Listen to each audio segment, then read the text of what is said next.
throwing fits, ripping shit, tearing it, imperative. Then I'm killing this mic no matter where I live. These derelict rappers acting a fool, this embarrassing is flagrant. That's the nature of this entertainment, and we can't even change it. Guilty before arraignment, now the system tainted. But when we speak, they all laugh at us. And y'all wonder why I'm lacking trust. Try to fight a giant with attorneys that can back them up. That's church versus science, both sides start acting up. I'm late on my assignment, hopping up a mile high, climbing, obviously never silent. New alignment, I'm defined, cannot describe it. Used to describe it as a young graffiti artist. Before the beard, I always got carded. At every bar, even though my bar has been the hardest. The scars on my face, and I ain't always been the smartest. But I'll show you where my heart is. I said I'll show you where my heart is.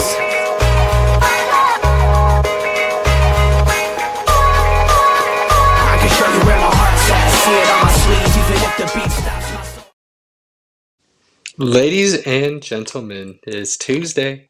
Hanging with the fellas. Get to talk a little sports nonsense and, sip on your favorite little beverage to have a conversation with. Gentlemen, how are we doing this fine evening? Cheers. Good, buddy. Good, buddy. It's fantastic. This is week number 3 of the Andor, so, wrapping this up and then on to the Andor episodes because I'm impatient and I can't wait and I have to watch the immediate Star Wars. So, just got to get it through. Get it done. This was kind of an off night for me, so we're good. We're good. Ready to party. Happy birthday, Ron.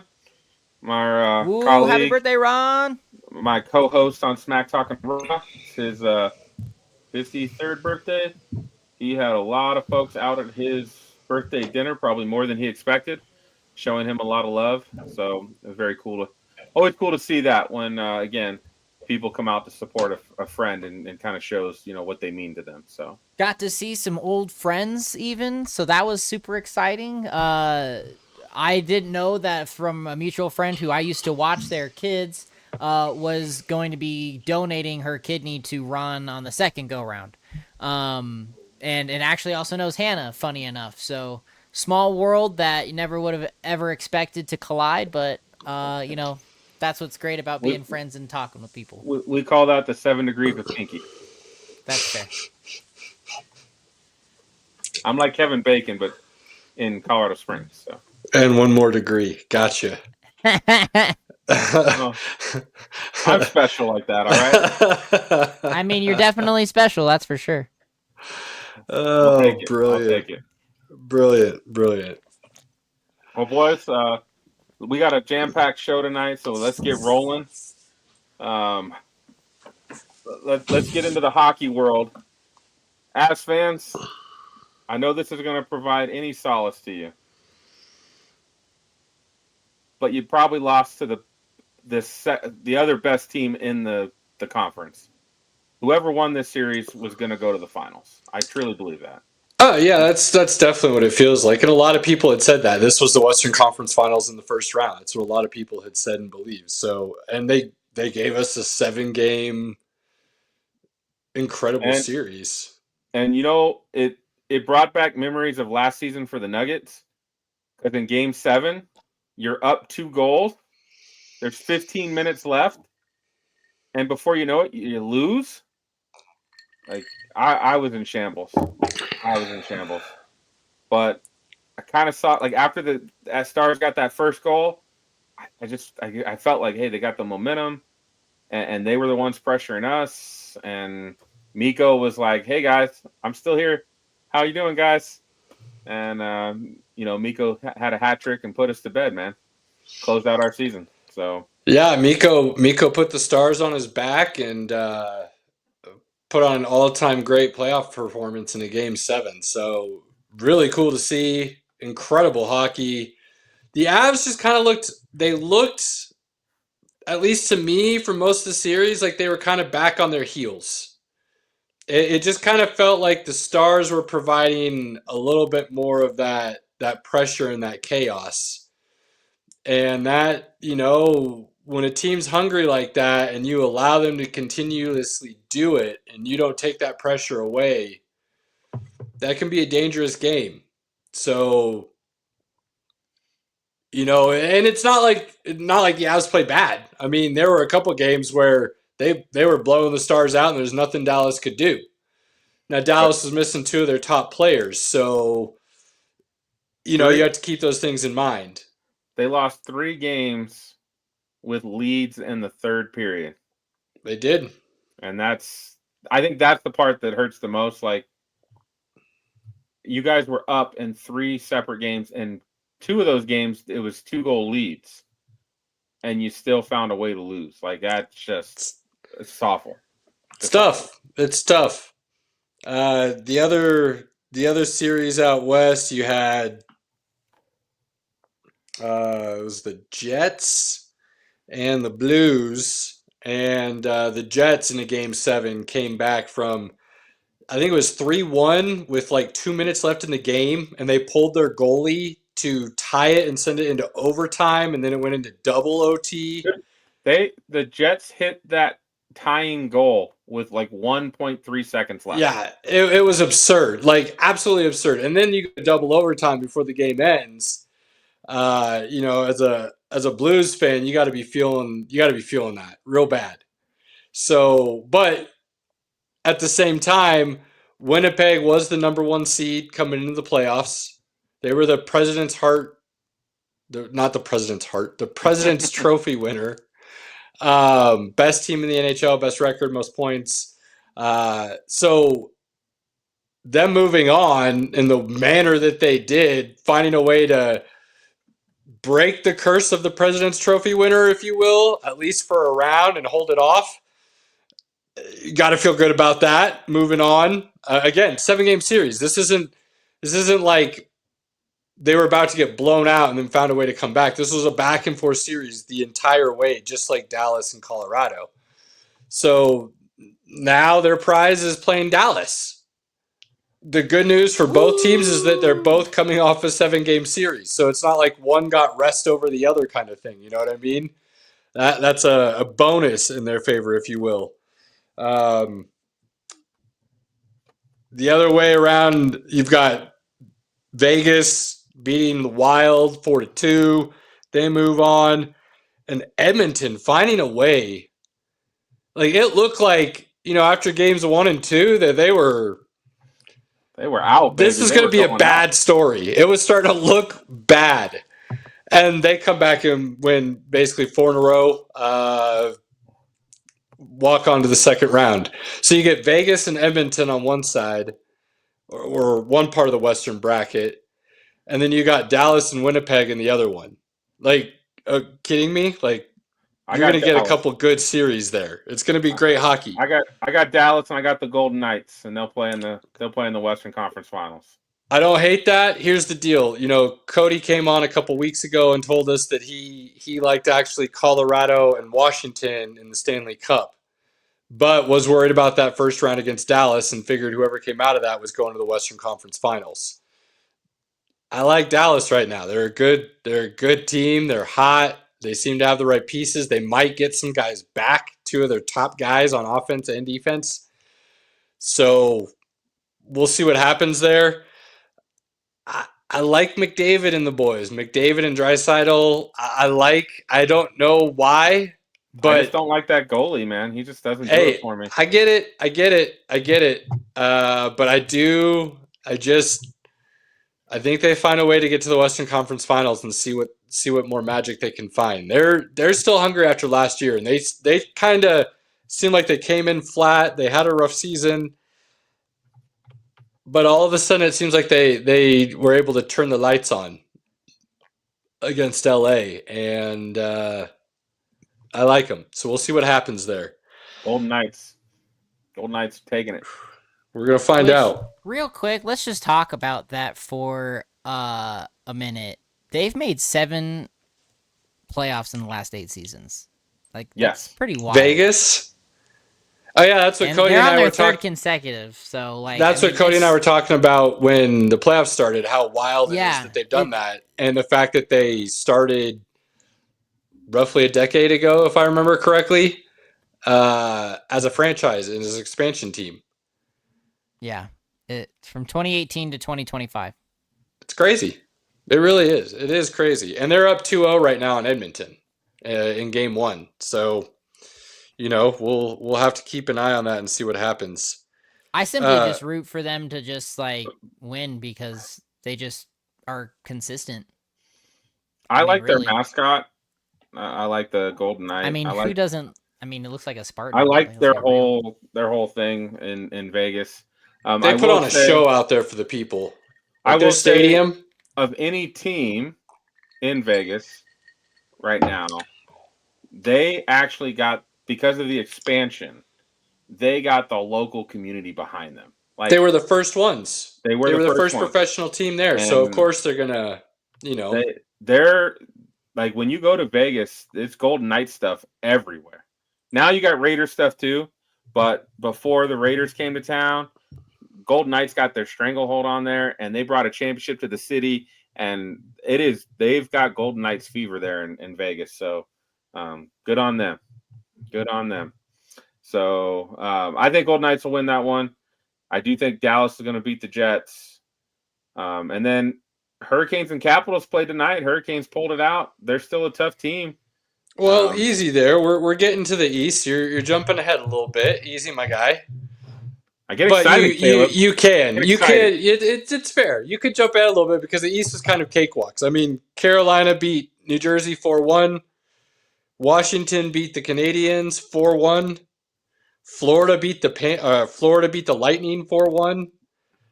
The Maple Leafs.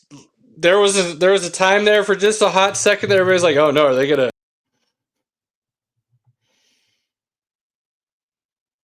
Caleb, your mic went out, bro.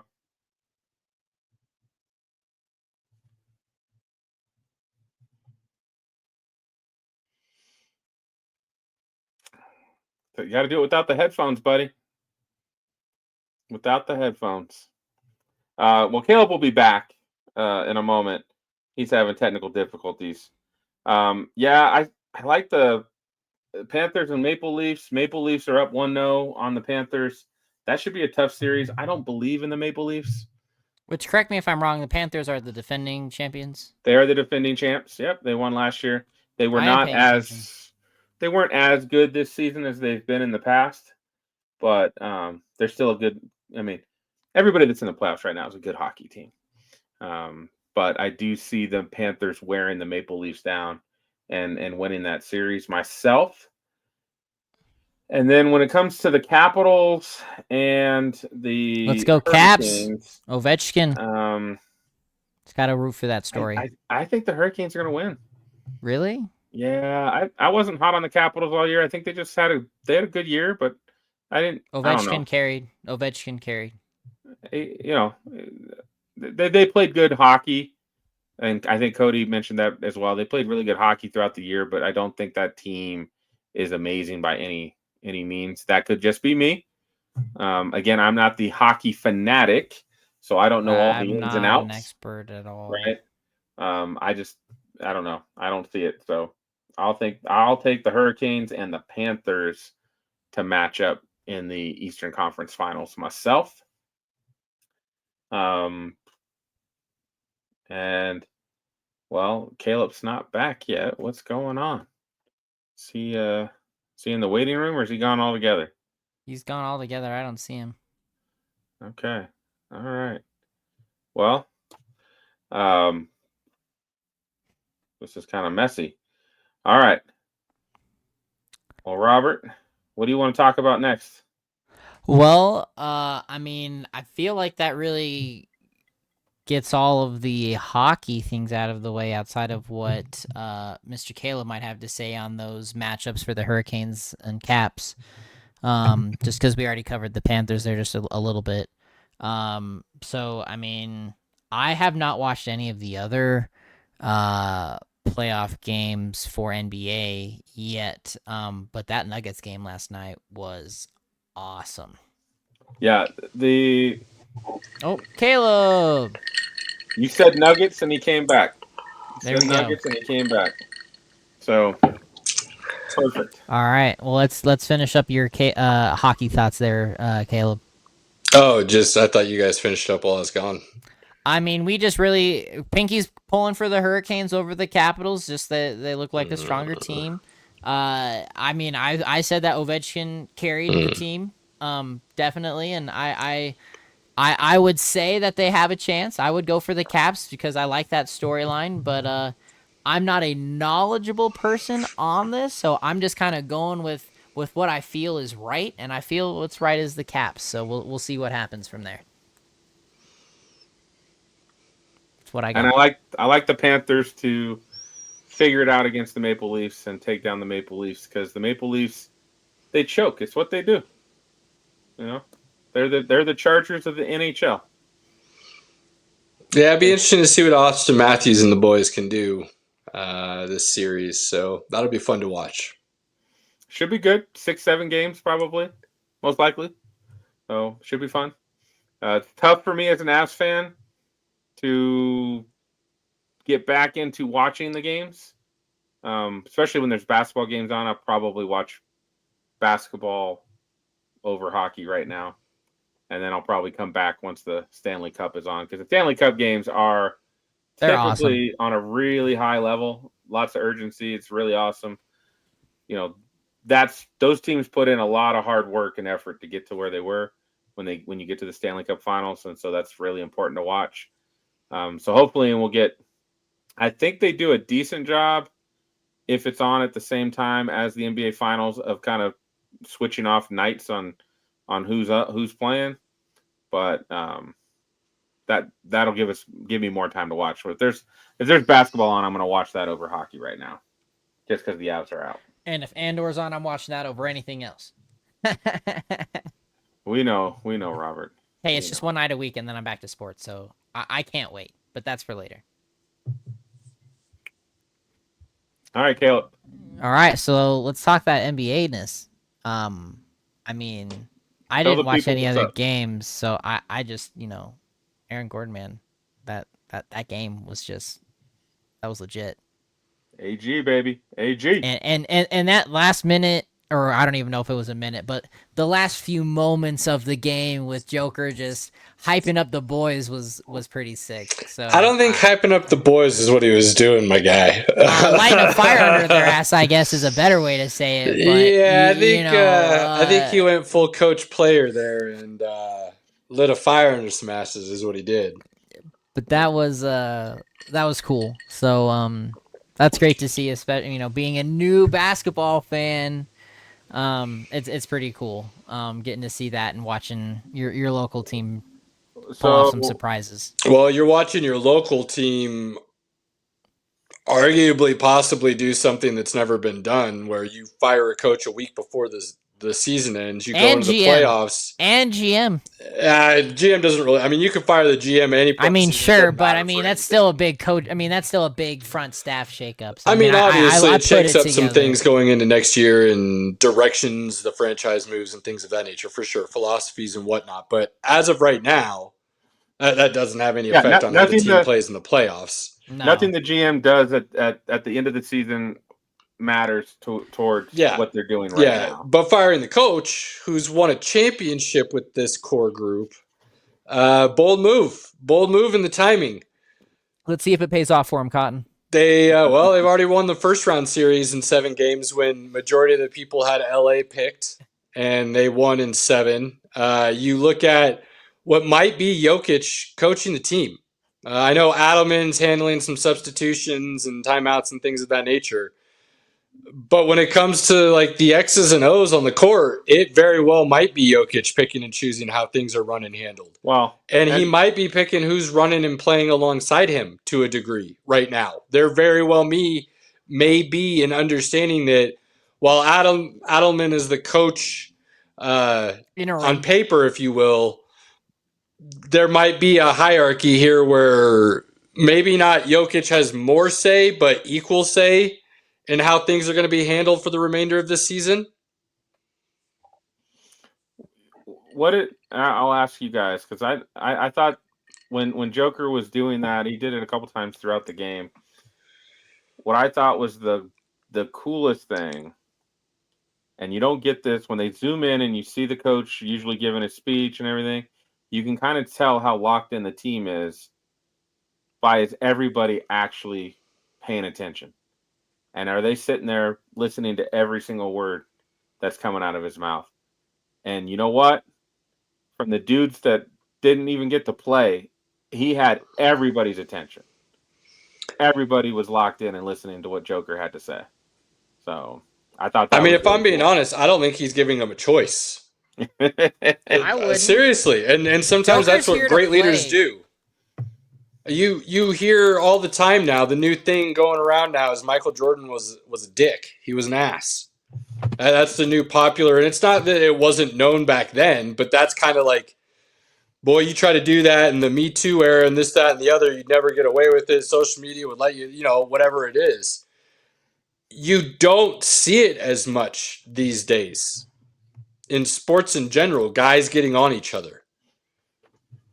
When the star player does it as a 3-time MVP and a finals MVP with a ring, it holds different weight, and you can get away with it to an extent. But Pinky, if you remember a couple years ago before the championship was won, one of the issues I had with Malone was the way he called the team out. And he didn't, you never heard him come on a presser and say, I own that one was on me. Never heard him do a presser like that. And that was one of my concerns, one of the issues I had with Malone, and that never changed. But he won a championship, and I ate crow because it felt like, well, the team responded. Whatever he does behind closed doors allows him to do that whenever he wants to in public. Seems like that credibility had been lost a little bit, and that was part of the issue with the season. Joker looks like he has that credibility from the team, and he can do it. And if you ever question whether or not this guy loves basketball and winning, I think we can punt that out the door as well. There's a bunch of stats. You can go look them up. If you're still complaining about how he doesn't play defense, go punt those out the door as well. He's playing better defense than Rudy Gobert. And I've been telling people for years Rudy Gobert is overrated, and I've been getting less flack for it recently than I used to. But Rudy Gobert should never have won 4 Defensive Player of the Year awards. That last series against LA, Joker played some of the best defense in the playoffs. And you can go look up the stats. So the level at which he is doing things right now, and the fact that he's a 3-time MVP and he's playing the best basketball of his life, and he goes and hangs a 40-26 game in game 1, where a lot of times last night it looked like OKC could have pulled away and just put the game completely out of reach, and they never could. The Nuggets just continue to grind, and the next thing you know, OKC makes, in my opinion, some questionable coaching decisions at the end of the game to foul up 3 in the manner that they did as quickly as they did and not allow time to run off the clock and things of that nature. Do I think that's why they lost the game? No. I mean, Chet Holmgren hits a couple free throws. There's a couple other plays that could have happened and gone differently. They could have executed a lot better, and then that never even comes up. But I bring it up because it was part of the overall scenario and path that allowed the Nuggets to even have that opportunity at the end of the game to be able to win. Now, yes, Jokic hangs a 40-26 game. It was actually 42-22-6, I believe, to be exact. Aaron Gordon had a huge night. I think he had like 24 and 14 or something like that. Yeah, Jamal double-double. went for like 26 and 6. I mean, it wasn't just Joker. It was the other guys you expect to play and step up.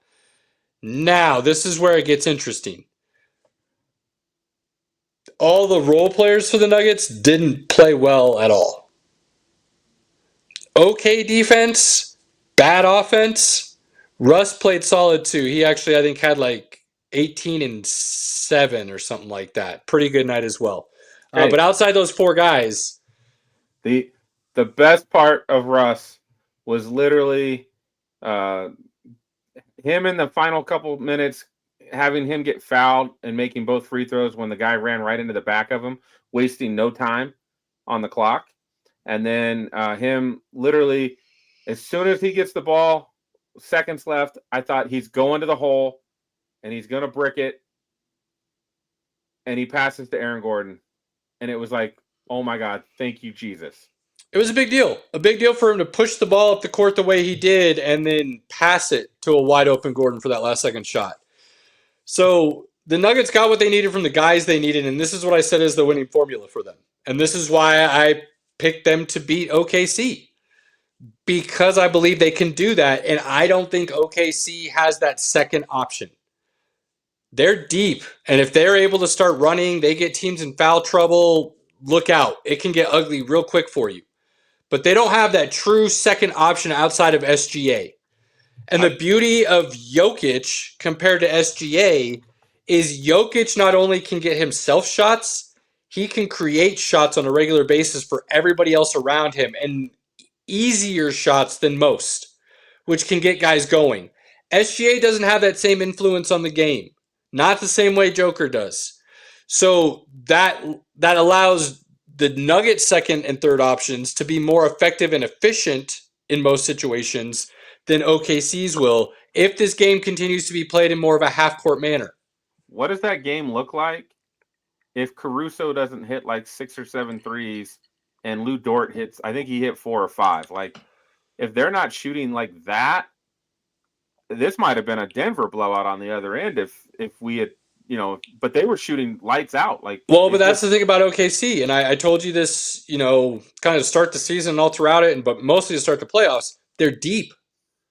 They're deep, and they will play 10, 11 guys, and they won't have any issues with it. You get into the playoffs, you usually see rotations shrink down to 7, maybe 8, and they'll run through those same guys still because you just need 1 or 2 of them to catch fire outside of SGA. Right. And that's the thing about OKC, Pinky, is, yeah, Caruso and Dort put up some daggers that you thought could really open the game up. They're probably not going to do that next game, but they've got, 6 other dudes who play basically the same role on the team. They just need 1 or 2 of those guys to get hot with them. And that's what can make OKC so dangerous, especially if SGA gets going. Jalen Williams is probably their second option, but he's not the best shooter. Inconsistent on the offensive end if they're not going up and down the court. Chet, pretty consistent, but you're looking for him to give you maybe 12 to 16 and 12 rebounds. Not necessarily the primary scoring option and the secondary option there. Keep OKC in the half-court offense. Do not let them get up and run. Well, and that's the thing, though. Is that what OKC wants to do? Absolutely. But people seem to forget that Denver's really good at going up and down the court, too, when they want to. Mm-hmm. They've just become more of a half-court team. But if they want to run, they can run. And OKC's got to be careful doing that because you get into altitude in Denver, you lose 2 in Denver because you try to run them out the gym, and you go back home down 3-1. Assuming they win the next game at home and send it back to Denver tied 1-1, you come back home at 3-1, and you're with tired legs coming from those games. You got to think about the strategy, how you want to play this out, because Denver's weakness is their depth. But you're not going to run them out of the gym at home. That's not going to happen. And so the fact that Denver was able to steal one of these 2 in OKC and give them home court advantage, it sets this series up very differently in my mind on the chess moves going forward that each team will make. Man, to have Denver win that game after giving up like 18 turnovers or whatever crazy amount it was is ridiculous. Like, it was abysmal. And I'll say, man, I was sitting there watching that game and I kept going like, oh, it's down to 5 points. Oh, it's back up to 12. Oh, it's down to 5 points. Oh, it's back up to 12. And I kept waiting for that moment. And, I tweeted, I think, second quarter, Nuggets going to lose by 20. Because that's what I felt from what I was watching. They kept turning the ball over. MPJ was awful. Pinky posts that like every time the Nuggets are not doing sometimes well, the Pinky negativity works, guys. That's all I'm saying. So anytime they're not looking good, he's like, it's over. We lost. He's got no hope. My wife hates it. She hates it. But, turn up your mic, Robert. Get you soft. How about that? Is that better? Much. There you go. Barry White in the house, ladies and gentlemen. So, personally watching the game, it was definitely one of those that I think the tenacity was really shown in what the Nuggets can do, and that now that they kind of have the Coach Joker fire lit under their asses, there might actually be some progressive movement in dominating the court, and not giving up as many points and as many turnovers and things. So I'm actually looking forward to watching on Wednesday. And this is where, again, the cool thing about playoff basketball, the teams will adjust. So the Nuggets will try to adjust to what OKC threw at them, hopefully not turn the ball over as much. And then OKC will try to adjust to what Denver was doing as well. It's a great chess match. That's one of the cool things about playoff basketball is you'll see a lot more of a chess match game to game. So it'll be interesting to see what we see in game 2. All I know, Joker is literally the best player in the world. He just had one of the best offensive seasons of all time. And he's not. And there's still people saying he's not MVP. I don't get it. I don't get it. Make it make sense. And he just walked into the supposed MVP's building and hung a 42-22 6-night and won. Hey, and SGA's awesome. I get it. He's awesome. But what he did this year has been done before. Like, Joker does things on a regular basis that nobody has done in, like, decades. Ever. And he had a great game 1, too. He had, like, 38, 10, and 8 or something like that. 33. 33? Was it only? Yeah, it's 33. It's a and he was, I mean, pretty much his mid-game is disgusting. He's the most dangerous mid-game guy in the NBA right now. His mid-game is disgusting. He puts up, like, his 30-point games are just, like, you think you're like, oh, shit, he did put up 30. Like, it just doesn't seem like it's the weirdest thing. You look at the box score at the end of the game, you're like, oh, yeah, he put up 30. But it's like the quietest 30 you see every night. You're like, oh, he put up 30. You know, it's just, at the end of the game, he has 30 points, and it's just pretty much on average. But again, at the end of the day, he didn't do anything this year that's not been done before. He had a great year. But Joker's offensive season is literally all time. And he's not MVP. I don't know if there's an argument you can get to make it make sense to me other than people don't want to keep voting for Joker. Well, Joker also improved his defense too, so it's not just his offensive game that went to another level. Like, the guy just keeps getting better. It's crazy. And SGA is really good. Really good. I think we just need to come up with a better definition of what MVP means, because if it's best player, best team, fine. Let's go with that every year and just move forward. Right. If it's the most valuable player, well, then let's define what you mean by valuable. Is that mean the best player in the league, or does it mean the best player to his team if you took him away? And again, either way of those, I've said it before. I've said it for like the last 3 months. That answer is still Jokic for both of them. Like, there's no way around that.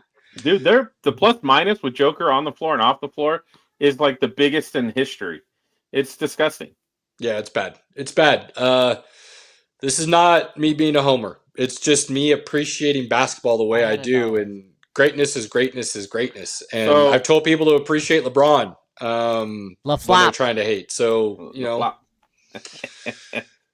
you're watching some pretty incredible basketball from a guy that is raising the talent level around him in ways that very few in the history of the game have been able to do. Well, I mean, let's talk about that, right? So, I mean, a lot of these Nuggets players are becoming key components and wheels of a cog that keep on turning, with Jokic being the main wheel. I mean, he is not only dominating just in his own numbers and in his own magical way, but he is, as you've said before, Caleb, elevating the game of the others around him to making it a team. I don't want to say a dynasty team, but a legacy team almost. Here's a great stat for you, Robert. I don't know if you know this. Caleb knows Probably this. not. I don't watch basketball. Right. Caleb knows this for sure. How many All-Stars has Joker played with? Oh, wait. I might know this one. Is it 0? Absolutely 0. Now, again, Russell Westbrook has been an All-Star, and he's got MVPs. But nobody that Joker has played a season with has made an All-Star game in that season.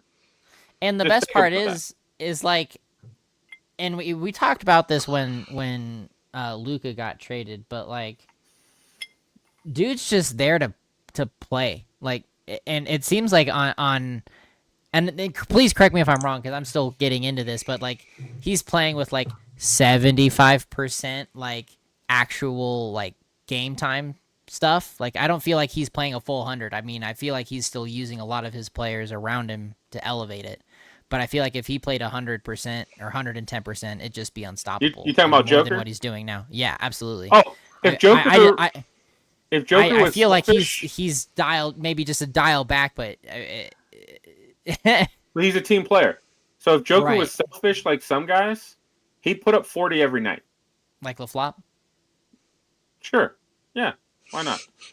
No, LeBron's actually That was for selfish you, as well. Caleb. You'll see selfish. Like, there's a lot of guys that are ball dominant. Like, they have to have the ball in their hands. They have to always shoot. You'll notice it. Trae Young, right? You look at the end of the box score and you're like, yeah, he put up 25, but he was like 35% shooting, and none of his team. He didn't help his team win, right? It's all team game. Joker helps everybody around him be better, and there's nights where he's got 16, 11, and 10, and they win the game, and that's all that matters. That's all that matters at the end of the day to him, that they won the game. It doesn't matter what his stats are. If that dude wanted to put up 40 a night, he'd do it. 1,000%. I believe it. So we're in for a really good series. Please, by no means do anyone take this as counting OKC out. I fully believe they come back with a vengeance game 2. Could I see Denver still winning game 2? Yes. Did I pick Denver to win the series? Yes. But do I think OKC will win game 2 at home, especially considering the way things game 1 went? Denver's probably finally going to feel their legs get out from under them a little bit. That wear and tear over the last couple of weeks is going to catch up, I think. And OKC's going to kind of do what they do. I think they're going to – I do think Denver will lose by 20 tomorrow night. And you know what? Sometimes people freak out about stuff like that. You kind of have to know the team. If Denver gets to a certain spot and they've already clinched, if you will, home court in this series because they stole game 1 in OKC, and they get to the point where they feel game 2 has just become out of reach, don't surprise if the blowout gets worse, because they will start gliding and resting because they do want to save their legs for when they get home. This is a veteran team that understands the grind of a true playoff series. They understand what it takes to get to the mountaintop and win. They also understand what it takes to feel like you've won and then get the rug pulled out from under you, like last year. Steph Game Curry's 7. out for the night with a hamstring injury. I was getting there. Jeez Okay. Louise, just calm down. Hey, The guy that real-time doesn't watch news. basketball is going to give us updates all of a sudden here. Look at this guy. I still have updates coming. I just don't watch the games. It's a big difference. Yeah, he is out for the evening with a hamstring injury. Oh, they're done. They're done. They're up 14 at half.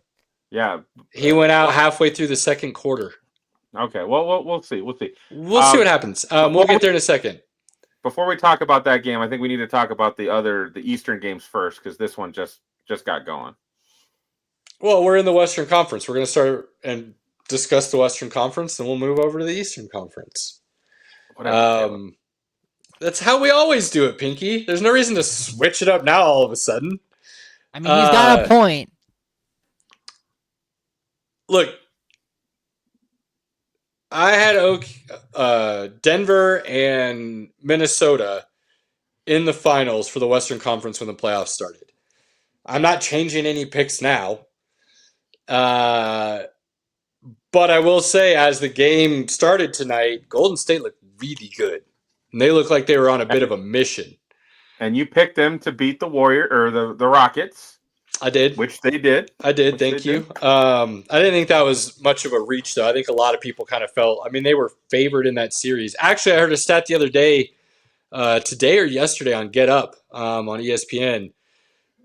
This series, right now, the Golden State and Minnesota are playing, is the first playoff series since Steve Kerr became head coach that Golden State is not favored to win. That's crazy. And I heard that, and I was like, okay, what's the but with this? And there wasn't. The next thing Greeny said was, we had the stat dude check this like 4 different times because we couldn't believe it either. So the fact that this is the first series that they're projected to lose under Steve Kerr, and they're up at halftime, in Minnesota is wild. Now, can I see Golden State winning this series? Absolutely. Because, again, and I will continue to say it, when you have one dude, you're in a really good spot in the NBA. If that dude is the type of dude that can raise the level of everybody around him. Golden State has that one dude, Steph Curry. Whether people Repeat. Plug your mic in and repeat. Just take your headphones out. Just take them out, Just take them out. or just leave. We told him last time. Take them out. SP will clean it up in post. It's all right. I have to give Caleb credit again. He picked the Warriors. He had really good feelings that they would beat the Rockets. Rockets took him to Game 7 though, which is probably a little bit more than we thought. Steph Curry being out right now in this game is tough. The Timberwolves just need Ant to get hot. He has not been hot in the first half. He gets hot in the second half, and then next thing you know, they're rolling. That's kind of how they play. That's why they're not as good this year as they were last year. I think that they just kind of rely on Ant, and if Ant's not on, where he goes stretches where he's not on, they struggle. But he is that dude. And when he gets on, when he's on, it and I know people. I mean, I think people have said it because they've said that Anthony Edwards kind of looks a little bit like Jordan, like he's Jordan's illegitimate son. It's on the internet; you can find it. There are times where he gets hot like that, where it's like, no matter what you do, Ant's just splashing in your face, and It's crazy. So, I as a Nuggets fan, I want to play the Warriors. I don't want to play the Timberwolves. We smash the Warriors most of the time. So I would be totally okay playing the Warriors.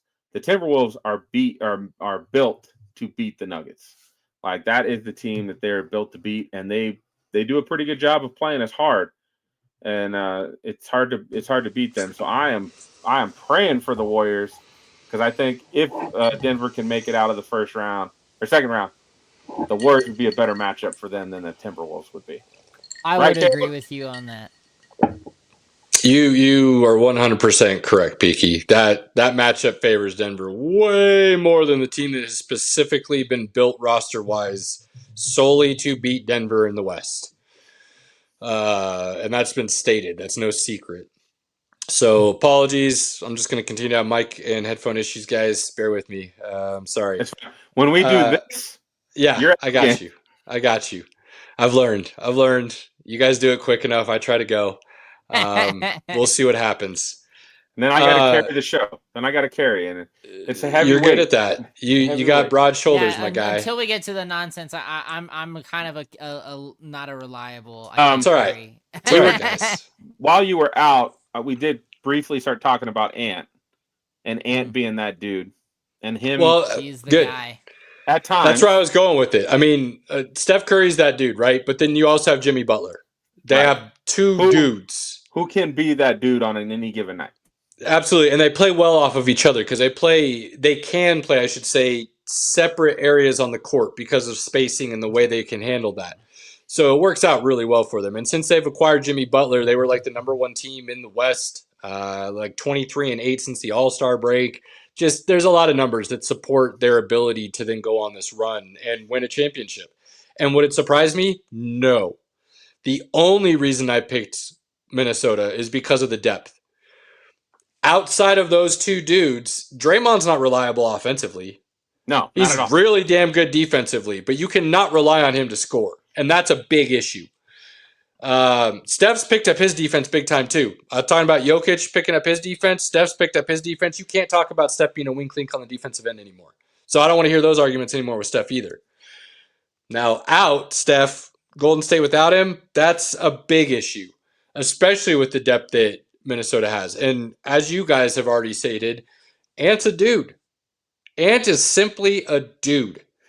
And they've got a lot of guys who are good. They're not Hall of really good, but they're good and can get hot on any given night.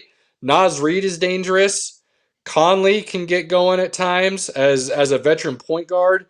You've got Julius Randle who can do some things. You've got DiVincenzo who can do some things. You've got McDaniels who can do some. There's a list there, similar to OKC. The difference between OKC and Minnesota is experience and the fact that they've got a little bit more size. Minnesota does. Then I'd so say SGA is more consistent than Ant, but when Ant gets hot, like the guy's just it's back to NBA Jam. When he's on fire, like you can't stop the guy. well, and Ant's got that kind of. I don't want to say old school compared to SGA because I love SGA's game, but kind of that old school dog in him where he wants to smoke. Not a lot of guys these days will go out there and talk and say, bring it, and let's see what happens because either way, it's going to be fun. Like, this is what I live for. I want to play game 7. Like last year, before going into Denver, he wanted all the smoke. My man was talking about how he wanted to go into Denver for a game 7 and make the home crowd go quiet. He talked about how those are the things he lived for growing up, and everybody did. They just don't want to admit it. He talks what people think. They're just too scared to say. Like, I love Ant for that. And you're right. When he gets hot, and that dude can get dangerous quickly. But that's what's going to be fun to watch here in this series is, who can get more hot, Steph and Jimmy or Ant?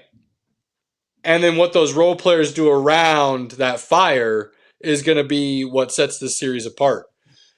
If Steph Curry's out and it's an extended period of time, hamstrings are usually a couple weeks. They don't have a couple weeks for him to Right. rest up and come back. They gotta keep this game, and then they're gonna have to figure out can they get him back on the court. If they somehow steal game 1 and they get back home with Steph being able to play the rest of the series, we got a 7 game and let's see what happens. It's going to be very interesting. If Steph's out, this series is over. Playoff Jimmy is Playoff Jimmy. I love Playoff Jimmy. This group is built for Steph. And Jimmy can't do what Steph does. And Jimmy has even said he's the Robin, and he loves it because he's got Batman. Batman's out. There's a big problem for Golden State. So, man, I don't know. And if Steph's out, I'm going to be super bummed. I'm on record of how I feel about Steph Curry and where I think he is in the all-time pantheon of NBA greats at this point in his career. I've said he was always the best player on his team, even when Kevin Durant was there winning finals MVPs and championships with him. So I would be super bummed if he was out because this is the twilight of his career, and what he's been able to do this season still at this age is insane. And I love watching him play.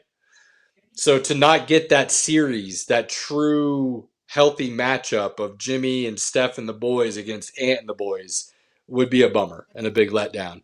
So we'll have to wait and see what happens after tonight. What they need? If Steph's out, Minnesota roll. Let's go. They need to go find Mr. Miyagi and. Yeah, for sure. And the brutal part about that is if that's the case, they probably win in 5, maybe 6.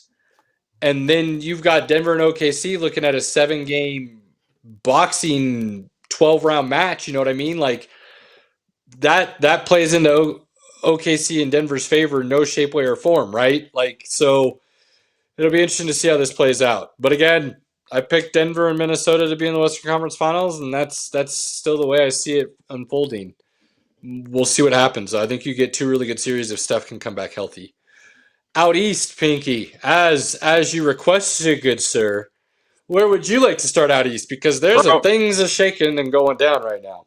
Well, let's talk about the epic failure of the Boston Celtics. Bro, how do you miss that many 3-pointers? Well, they've done this a few other times during the season. It wasn't as many, but they've had nights like this, and people kind of shook it off. So, Robert, as you are learning more and more basketball, as I am learning more and more basketball, the Celtics are like the worst team in the paint. They're like the worst team in transition. Like, they are literally they live and die by the 3. And when the 3 is on for those dudes, they are hard to stop. But when they are off, they are off. They are bad. And if I'm a Celtics fan, if I'm the front office, and if I'm Jason Tatum, that game is solely on my shoulders. That's how I see it. That's how I talk about it. That's how I deliver it in the media.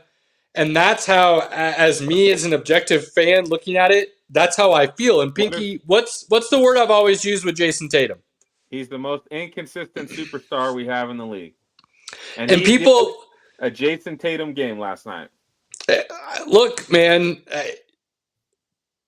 For some reason, people don't like when I tell you the truth with my eyes, and it's just how I feel. And I feel like I'm pretty good about eating my crow when my eyes lied to me, Pinky. But I feel like sometimes people think what I say is a hot take, and I'm not trying to be hot takey. I'm just really trying to give you my honest assessment and opinion of the game. And I feel like people take what I said about Tatum the wrong way because I said inconsistent superstar, right? Like there's a negative there.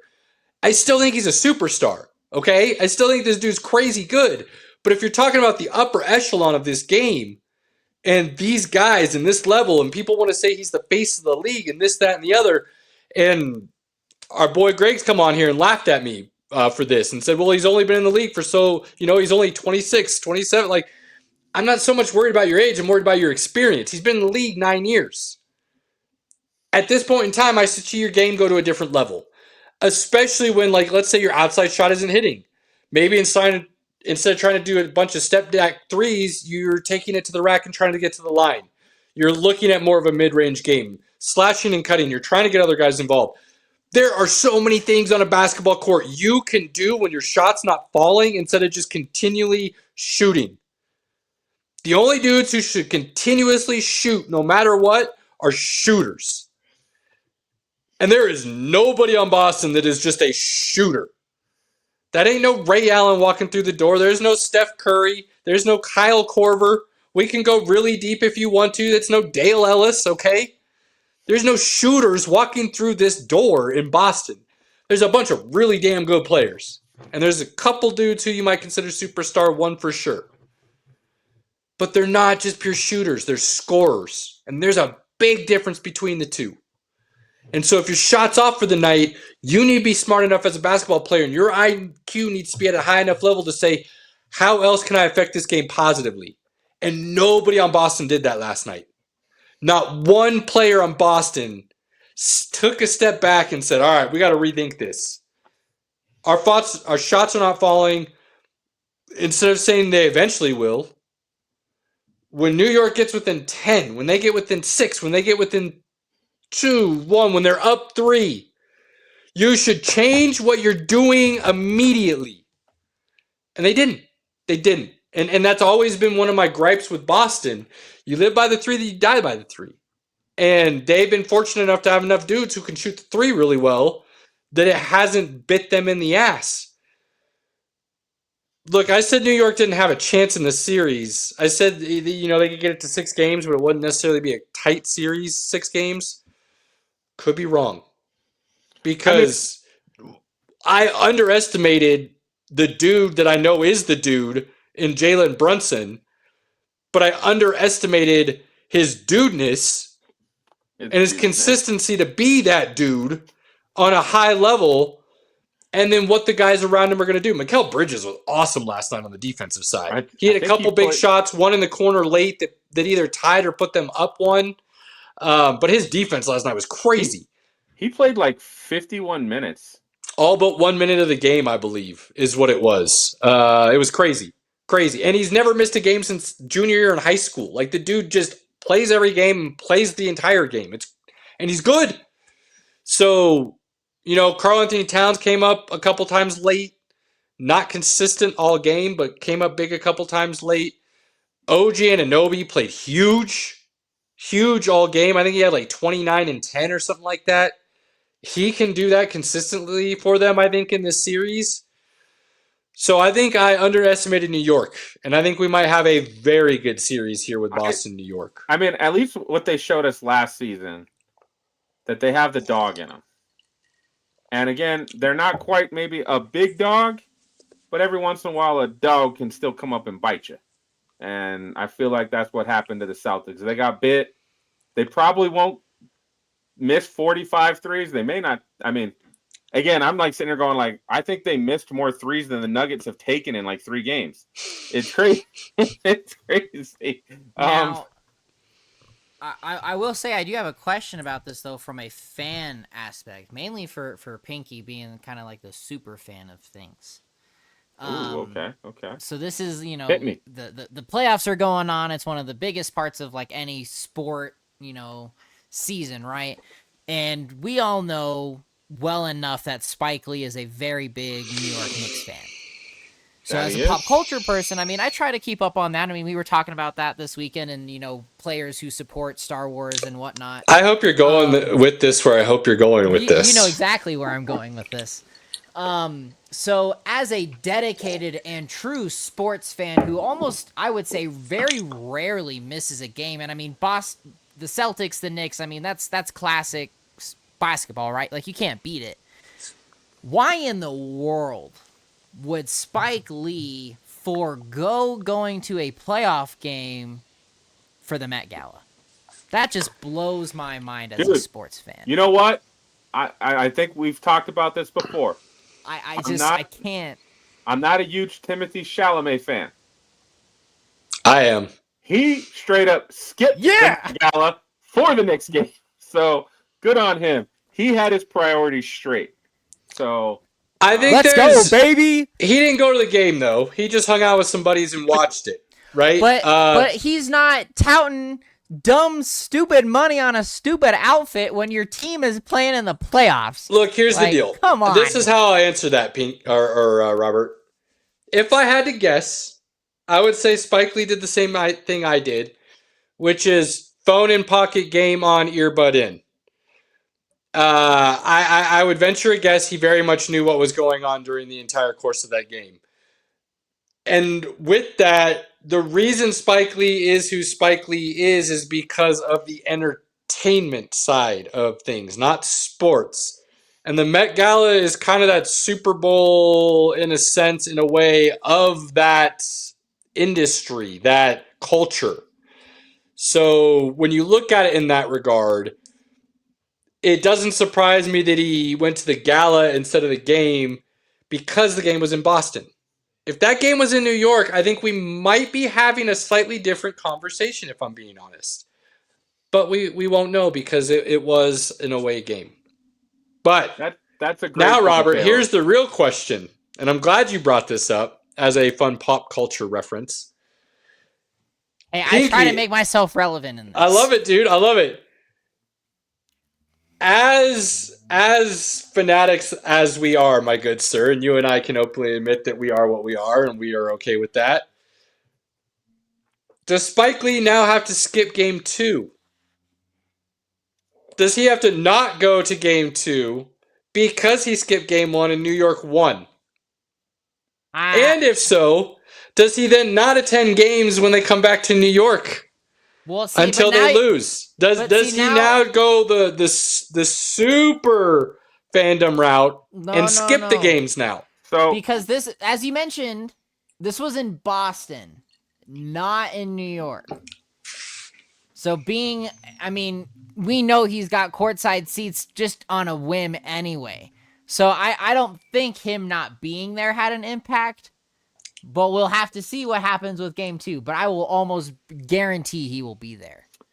And I will honestly almost put money down for them to win. I've got almost. I would say, and I always go back to that. I think it was Bud Light. I can't remember. There was a commercial years ago, probably before Robert was born, where the guy goes down to the basement to grab more beers, and while he's down there, the team starts doing well. So then when he comes back up, the team starts sucking. So the people in the room kick his ass back down to the basement. Typically, I'd say, you know what? Yes.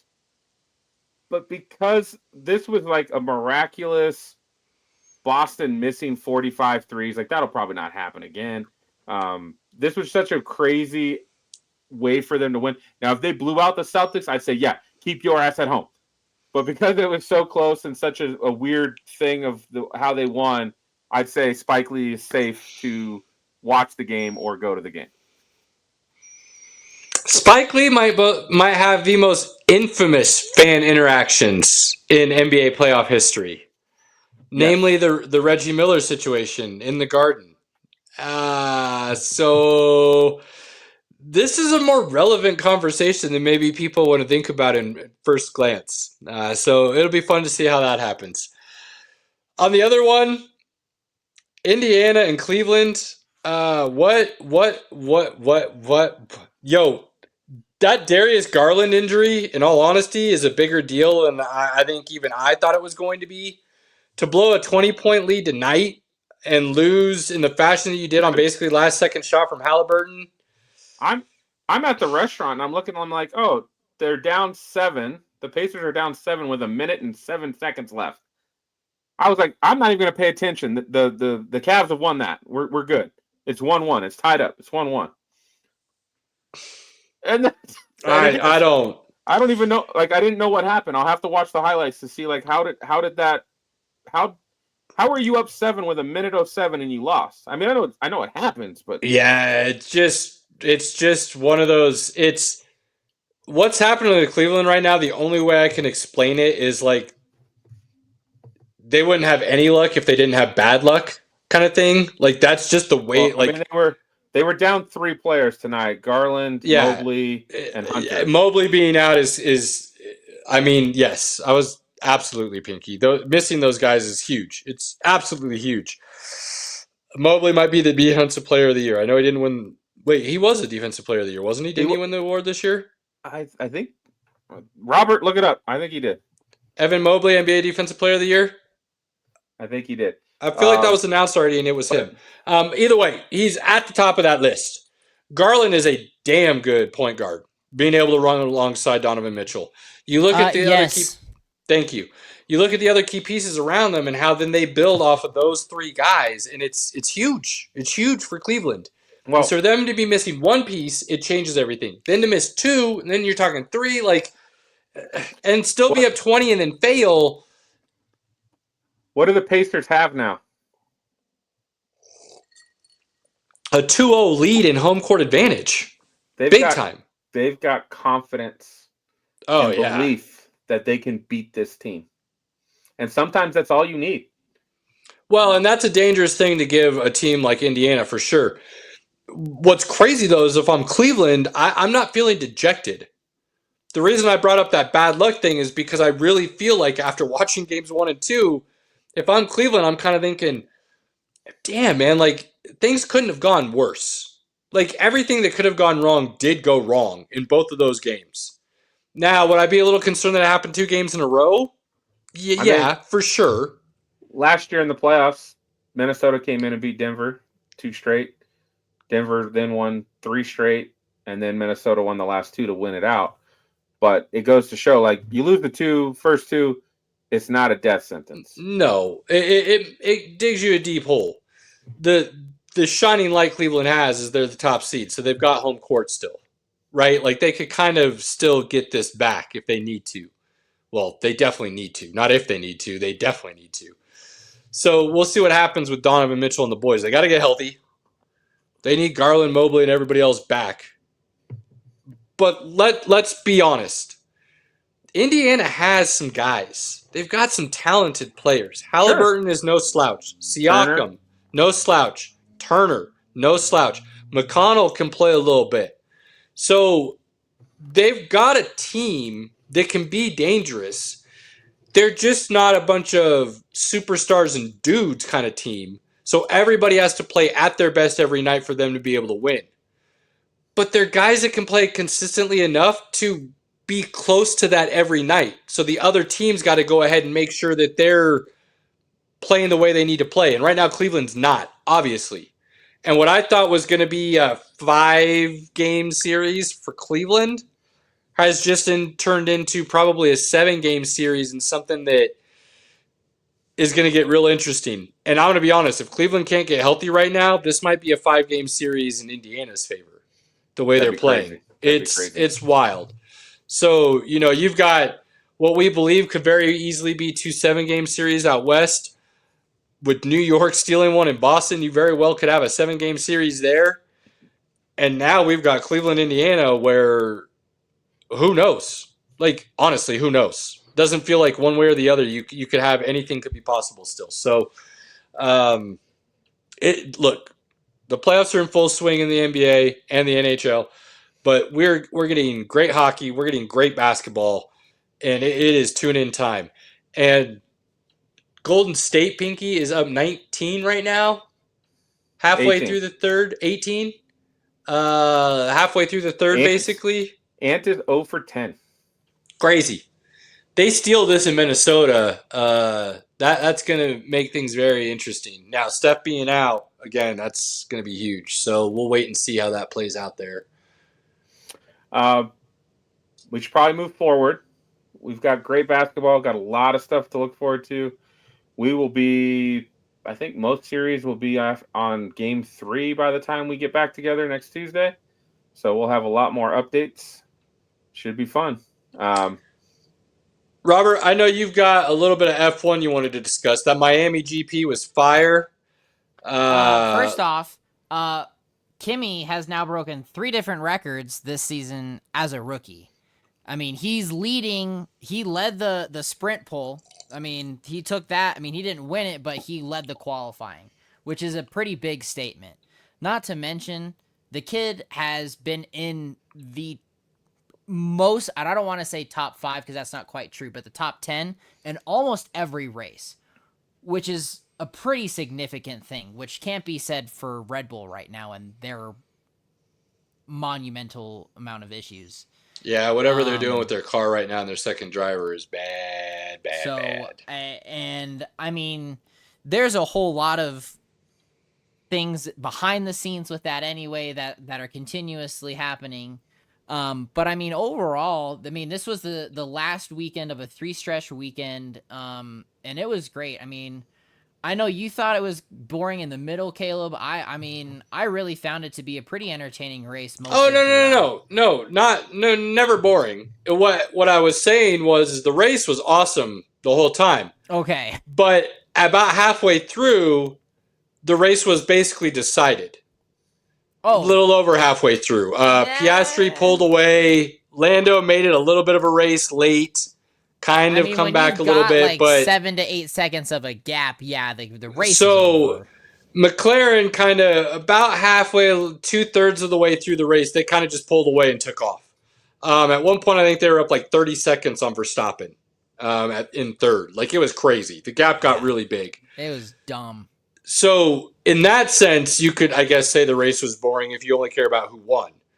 But what was happening behind them, there was a lot of crazy stuff going on behind them. Ferrari and their game plan is god awful. Who knows what they're doing? They don't have a game plan. They have a let's ruin our career plan. And to hear both drivers just basically telling whoever is on the mic, like, you have no idea what you're doing, but we'll just do what you want and you can watch how miserable this is going to turn out is absurd. Hey, go have an afternoon tea break. Yeah, just crazy. That was my favorite line from this weekend. What Williams is doing and Sands going from Ferrari so Hamilton can replace him to Williams, and what they're doing at Williams right now is awesome to watch. Mercedes, as you've talked about, with Russell and Kimi Antonelli, just awesome to watch. They're third right now in the Constructors' Cup Mercedes. I mean, second, but the lead that McLaren has right now is just crazy, and they're going to continue to pull away. Losing. That's not going to happen. Like, Lando and Piastri are probably going to be on the podium. The car this year is just on cruising. So you've got a ton of frustration from Max and Red Bull, and that's starting to show with Max. You got a ton of frustration with Ferrari, and that's starting to show with Leclerc and Hamilton. You've got Williams looking pretty happy with their progress that they've made and kind of feeling like maybe unexpected goodness. Mercedes is looking strong with their 2 young drivers. They're ready to punch through. If they can figure out some more things with their engine and packages, come next season, you could see something very interesting with McLaren and Mercedes, because they're both 2 teams with young drivers who are really talented and showing a lot of promise. Ferrari, there's a lot of people who still believe Hamilton and Leclerc and Ferrari will figure this out. If that's the case, next year could be insane. Absolutely bonkers. They need to find their ass from Especially their with, right now. another team in Cadillac coming in next year and adding to the grid. Like, there's Let's a lot go. of things next year that you could see happening. Who knows what Red Bull's going to do? Max, at this point, I don't know enough about F1 and what can happen throughout the course of the season to really say this, but I'm going to say it anyways. I think he's out. I think it is between This is his Piastri last and Lando. season at Red Bull. Oh, I didn't mean that. I was going to get there, actually. Okay. So, cool. I meant just the points. Winning the championship this year. I would say he's out. Max doesn't have a chance. I don't see them turning it around in the sense that he can win enough races now to come back from Lando or Piastri. Not without the Out help though, of as his you were referring to, him being out of Red Bull, after the first couple of races and some of the things you were hearing, it was like, yeah, right. Like they'll figure it out. Max is Red Bull. He'll stay. They'll do whatever they need to keep him. He's their guy, and they'll cater to him. He's pissed. I agree. This almost feels like what was going on with, by all the rumors I heard, Lewis Hamilton and Mercedes, and them not really listening to him with what he wanted to do with the car. And part of the reason he decided it was time for a change and willing to move on. Also partly because Ferrari was kind of always where he dreamed of driving, and the possibility came up, you don't pass that away.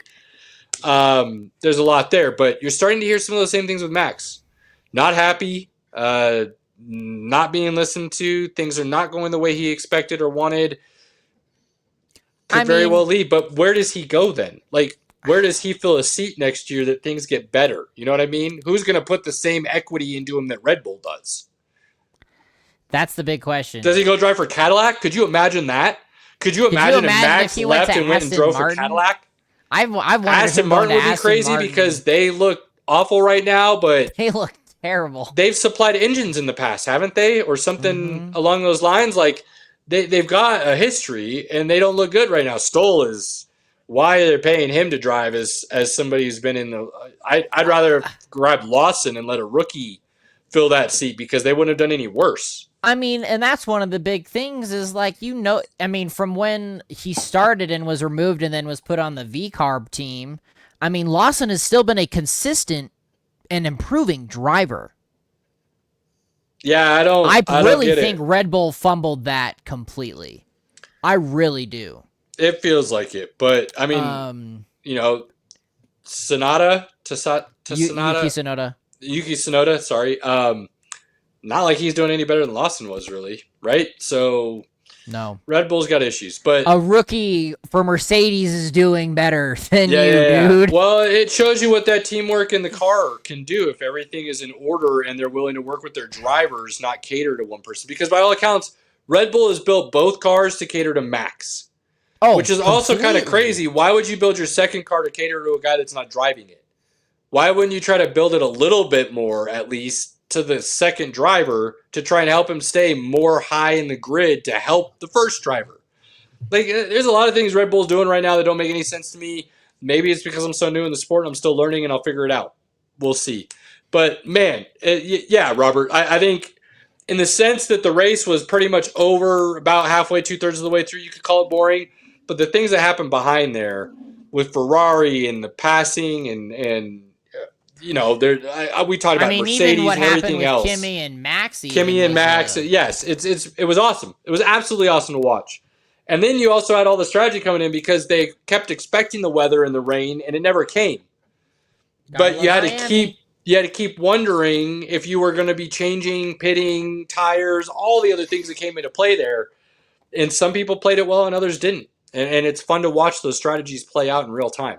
Oh, absolutely, because everyone has their own communication point. So when you get to hear that come through on the cast itself is phenomenal. Yeah, absolutely. I love that. Absolutely love it. Where are we heading next? Well, I'll end with this for the sports side of things, and I mean, we've talked about it. Well, before. where are we heading next on the show? Where is F1 heading next? Sorry. Oh, F1. We're on a break currently. Is it 2 weeks or is it just one? It should be 2 weeks, so it should be not this weekend, but the following weekend. Well, so 1 week break and then back on. Saudi, The Romania, May 18th. It'll Okay. be in Italy. Italy. Okay. And then we Okay. have the Monaco on May 25th, which is Memorial Day weekend. Which is, you get, and I'll talk about it more, but you get Indy 500, you get the Monaco, like some big heavy hitting motorsports that I love watching every year that actually have kind of are the reasons I've become fans of all these other ones, because I'm such a huge sports nut. I watch the Super Bowls of things, and then those Super Bowls become interesting and they draw me in more, and so on and so forth. Really fun about the F1? What's that? F1 in Miami had the stars out in droves. Everybody was in Miami this weekend for those F1 races. Which is why they were able to get away with and do something insanely cool that I know Robert was about to allude to before he misinterpreted what I meant where we're going to next. So, Robert, please, good sir. I will say real quick before we get into that, the next, so it starts May 18th, then we got races for 3 weeks, all starting at 7 a.m., Romania, Monaco, and then the Spanish Grand Prix.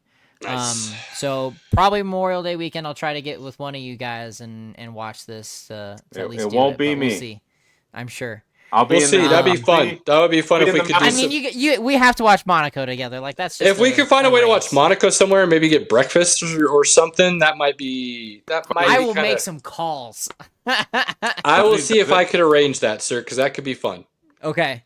I'll be in Glenwood Springs, fellas. So sorry. Fair. I mean, that's all right. That you're going for better purposes. We're just going to watch sports. Get some food, have some Bloody Marys, and watch a little GP in Monaco at 7 a.m. I could be down. So to end the sports conversation this evening, Formula One getting in not only to the movie business with Brad Pitt later this season, they also decided to. Oh, that looks great.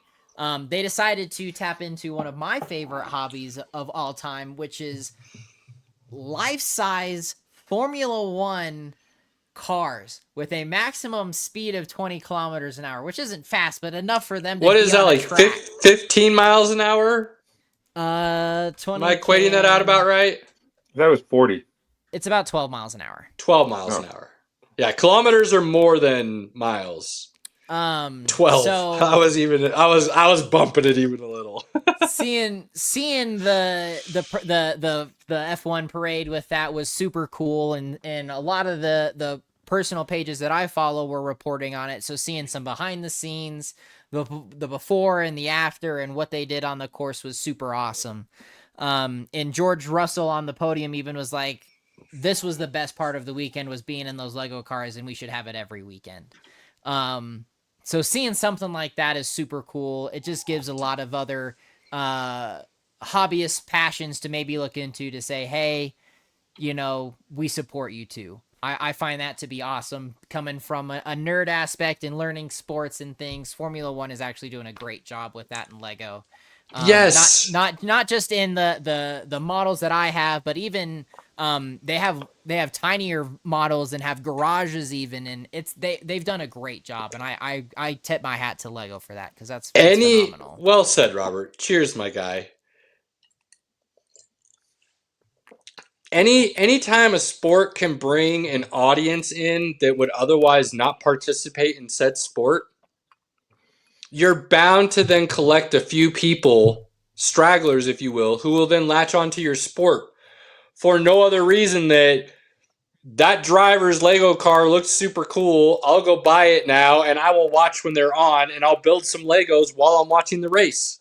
Like, dude, marketing 101 kind of thing. Like, it's brilliant. It was really well done. The fact that they had them do basically a lap and race them with, like, let's be honest, like, as we get older now, these are a bunch of kids, like early 20s, and you're going to give them Lego cars and let them race each other? Like, what did you expect would happen other than some... Right. And you know what I mean? Like, yeah, so the super cool. Genuine happiness on their faces watching all of the videos is phenomenal. And it's funny that you say that, Caleb, because I was actually going to end this on the F1 note, is I had my niece this weekend, and after I bought my first Red Bull race car for Lego, she wanted a Lego Red Bull race car, and anytime it was on the TV, she knew that it was the car, and she knew Max Verstappen drives that car, period. And I took this. You can't really see it, but this picture of her is her looking at the Lego Red Bull car and just in Nice. admiration. You can't beat it. You just can't. And it doesn't matter. I mean, I'm a big Mercedes guy just from with where I live, but what's your favorite car? The Red Bull race car. Who drives that car? Max Verstappen. And hearing a 4-year-old say that it's just That's great. That's awesome. So, I love getting to share that with people and family. So getting Lego involved in that is great. So anyway, moving into the nonsense side of things. Caleb, I will give you this option. Marvel waited 72 hours before this came out. You may have already seen this. I don't know if you've seen the actual title for the new Marvel movie. Yeah. I don't. I mean, that's not really a spoiler, is it? Like, not really. Well, explain here. Let's do this. So, if you guys can do a spoiler-free review, I'll stick around. If you want to talk more in depth about the movie, I'm good with that. I understand. I will say goodnight and bow out gracefully because I will eventually watch it, and I don't want to do that. Can you? Okay, if you're gonna do spoiler-free, then can you do this? Because I don't know if this is possible or not. Can you explain to me why it's such a big deal that it's not the Thunderbolts and it is the new Avengers? Like, what? Yes. Can you explain that without spoiling anything? Yes, I absolutely can. Cool. Let's dive into it then for the end of the show, good Seth. So, and this will be available to you. I know you have my information, so you can log in and watch it in about a week's time. But in Brave New World with Anthony Mackie and Harrison Ford, one of the many things that they talked I saw that movie, remember? I saw that. No, you did see that. So he's like, I want you to make the Avengers again. Right. So why that's a big thing and where Marvel has, I don't want to say have played their hand well, but they've done a good job. Is the marketing play with this is because technically Captain America is still a rogue rebel. And while the president had tried to bring him in, he's no longer the president and is in jail. Therefore, creating this pathway for them to create now the new Avengers Tower and bring us the new Avengers. I.e. the way the Avengers originally started without being under government control and having those strings attached to... Okay. So with Val really bringing that in play for this movie, and that's all I'll say to that, it really sets the stage for where we go from here, because now the next couple of Marvel projects we get are going to help us get there in some way or another. All right, you two, let's give it to us then. Give us the review between the two of you. I want to hear from both of you because I am doing everything I can to stay away from anything that's going to spoil it for me, because the wife and I have a date night in a couple weeks, and there's a good chance that this is the movie we end up seeing, and I don't want to know what's going to happen, but I keep hearing good things about this. So what can you tell the people as far as Pinky approval and Robert recommendations and this, that, and the other? Spoiler free, of course. It does get the Robert seal of approval for the fact that it really does capture the spirit of the original Avengers and builds you the pathway to get to Doomsday, which we all know very well I am not particularly excited for. I will have my ass in a seat, but this does give me a very brief assimilation of hope, because this is Marvel returning to its somewhat original form. Now my question is how you've set the foundation for the reset. How do you build from here? The next project we get is Ironheart, and that's in a month and a half. That's Disney Plus, though, right? It is Disney Plus, but Ironheart is a big staple for what's to come. And then after Ironheart, Fantastic Four. I'll be honest, this isn't something I was really excited about because, Black Widow, a couple of these characters didn't really, it's not like it was bad, but it's not like, oh, you drew me in to want to see what else you can do with the character. Dude, I don't know what you're Ironheart. talking about. I love David Harbour as Red Guardian. Dude I'm just makes saying me the movie laugh. as a whole, like the character as a whole, didn't seem like, yeah, I want to see another movie with you as a prime character in it. Like it just, not that it wouldn't be something that would be entertaining, just not Well, something that I was like, I have to see. And then you talk about Ironheart, like that last Black Panther movie, I was not a fan at all. I didn't think that character had any real charisma or reason to bring back. And I know they're trying to do the Young Avengers thing as well. So to hear you say those things, Robert, is extremely intriguing. So I say and all that to ask you this. go ahead.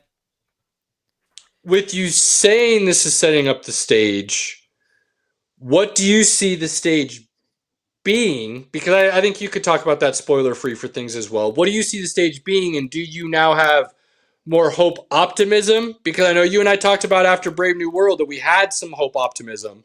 Does this add to that now with watching the new Avengers or the Thunderbolts, whatever you want to call it? Kind of what are your feelings on those regards? I have to be very careful here. Very careful. And I'll say this, and this will be the only thing that I'll say is, and this is the longest post-credit scene to date in the Marvel Universe. The final scene, it was actually filmed within the last, I believe, 30 to 60 days. Okay. Why this is a big key point is this is bringing what a lot of Marvel movies have been missing, and that is the actual, we know what's coming, now you've told us, we know this scene has merit, and I think it was, correct me if I'm wrong, Pinky, but it was a year later. Yeah, it's some time later, yeah. And you're not only dealing with what's to come, but you're still dealing with, well, I talked to Sam about the new Avengers initiative and whatever, and Sam's pissed. So you're having that behind the scenes going on that you had in the original, I don't want to say original, but the Infinity War arc. The storyline, the dots might look like they're all over the place, but you're starting to see them and connect and why it's a good idea. Is that what you're talking about? You're starting to see that they're finally laying out a plan instead of giving us, and I hate using this because the movie itself is great. The end scene is what's ruining it. Is the Shang-Chi end scene, there's nothing that goes there. There's a breadcrumb that builds nothing. You have nowhere to go. Right. Where they go with Wong and they talk about the rings and you bring in Captain Marvel. That end scene you're talking about? Exactly. And then they haven't done anything with that since. Exactly. Okay. And that's what makes this movie so crucial at this very moment in the Marvel series, because it gives you that, okay, I can latch onto this and I know where we go. So based on what you're telling me, it not only gives you the path forward, but it's connecting to the path backwards as well with Brave New World. Yes. So it's while the dots might be right, old connect the dot pictures, you go from like 1 to 2 and you'd go all the way across the page and have no idea what you were about to end up with. But all of a sudden you get down to 30, 40, those dots all of a sudden start making sense why they were connected. And you believe that's what they're getting back to with this? And this is my hot take on Marvel with what you just said. You have a movie that is complete. Start to finish. It is a complete movie. You don't need what comes after per se, which is what the original Marvel movies did. Iron Man ended with, I am Iron Man. We didn't need a sequel. You could have ended there and that would have been one of the best Marvel comic book movies ever. Sure. And you look at all of the other movies that come after that. They are its own movie. But then it says, hey, if you want more, here you are. You can see more. You don't have to follow it, but it gives you that dot, as you'd say, to follow this story, which is what makes me hopeful And what James Gunn is also doing in the DC verse is here's a complete asset, but if you want more, there can be more. I love that. All right, So Pinky approved. What are we looking at? So Rundown, feelings. Give me the meat and potatoes for us, my guy. Come look, on. man, Spoiler free. they Pinky, kept you've been they known to get a little close to the edge. I'll catch him. they kept it simple. The story fits. The characters are amazing. This is very Guardians-esque. Of Oh. not all of the music's not there, but the music's okay. It's not on the same level as Guardians. Guardians music was on another Yeah, level. Guardians music as far as soundtracks. Kills it with the soundtrack. Gunn just kills it with the soundtracks. They so did like all of these characters on their own. You probably don't want to see a full movie about. That is absolutely a fact. But together, they all have similar issues. They all have similar character flaws. It makes sense. And this, again, is Marvel's Suicide Squad, essentially. It's that train wreck waiting to happen that you can't take your eyes off of, right? Like, right. Okay. And this was, they did it well. I love David Harbour and Florence Pugh. Both of those actors, they get me. I love everything that they do. I enjoyed seeing them on screen together. I enjoyed Florence Pugh is very much like the person who seems to be like in control of things and dealing with some issues herself. And then you've got David Harbour, who's like the overprotective father, and his whole thing. Every time David Harbour gets on screen, man, I was laughing.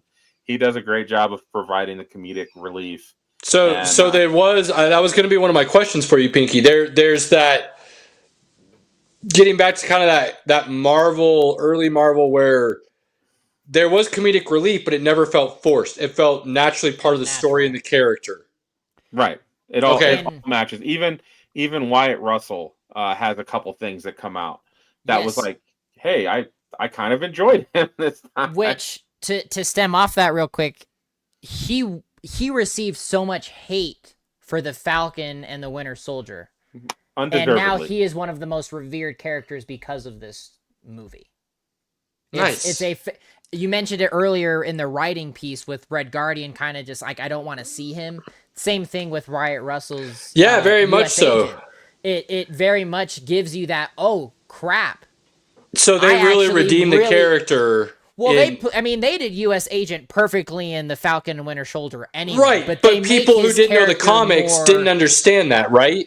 Exactly. Almost, correct me if I'm wrong, okay? But the sense I always got about his role in Falcon and Winter Soldier was very much that Anakin Skywalker, Hayden Christensen from the prequels. And if you will, yeah. What it sounds like you're telling me is people will see this and then you'll start getting the Hayden Christensen arc where they'll kind of come back around and be like, oh, it was supposed to be like that?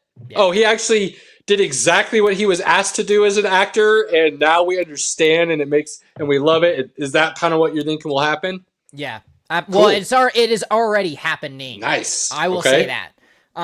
And Wyatt Russell's character is one of the best parts of the movie. Pinky needs some quality time, so we're going to go ahead and get some final thoughts for the people. Pinky, you go. Final thoughts. What are you thinking on the movie, in general, sports, whatever you want to talk about, sir? Hey, Thunderbolts, New Avengers is Pinky approved. Go see it. Enjoy it. It's a lot of fun. You will not be disappointed. If you are, you're just hating. Hey, boys, I know you guys know Saturday night we got Backlash, WWE Backlash. Come check out McAfee, baby. Ron and Pinky on the Smack Talk and Raw out Friday morning. We'll break it down, Backlash. We'll break down this last episode of Raw, which may have been one of the better episodes in a very long time. So, Robert, good sir. I've got my tickets to Mission Impossible on the 24th. I'm super excited. Gonna actually go see it on a bigger IMAX screen up in Denver. So doing a little treat yourself. It's definitely late. It's 2 days late, but it is Revenge of the 6th. So happy, Star Wars days, my nerds. Otherwise, hey, enjoy those little things. They're the greatest thing ever. So that's really all I got. It's movie season. Enjoy those little things that make you happy, because at the end of the day, you're happy. I love it. Love it. Look, I didn't mention it. I feel terrible. I'm usually much better at this. I dropped the ball. I am sorry to the people. Kentucky Derby went off this weekend. I absolutely love that. The pageantry and everything else that goes into it. It is on my bucket list of sporting events. Sovereignty won. Will not be competing in the Preakness, so we will not have a Triple Crown winner this year. We've got golf to talk about next week. End with a fun fact on the Kentucky Derby. Okay, fair enough. I was doing things out of order, but I'll give you that. Every horse in the Kentucky Derby this year was a descendant of Secretariat, which is the greatest horse in horse racing history by all accounts. Absolutely crazy that they're all descendants of. So that was pretty wild. We will be talking golf next week. Our buddy Chris will be back on. Chase's prior obligations. Cotton will not be able to make it, but Chris will be coming to talk PGA Championship with us next week. So that'll be good. I continue to say it's hard for me to argue against it. This might be the best sporting time of the year when you go from, the Masters and the NFL draft, and then NHL, NBA playoffs, the motor sporting events that are coming up Memorial Day weekend, the golf that continues to go on. If you're a baseball fan, you're in full swing. All-Star break Unless comes you're a up. Rockies fan. There's a lot going on this time of year, so it's a lot of fun. If you're unsure of what to watch or schedules or what may be going on, hit us up. We'll be more than happy to fill you in on some things to keep you occupied, because there's plenty to do right now. On that note, do not take for granted those moments with your family, loved ones, friends. Cherish them, please. To everyone out there that supports us in any way, like, share, follow, in kind, we cannot thank you enough as well. We don't care how cliche it is. We appreciate it. Fellas, until next week, I will talk with you soon. Out. Peace, everybody.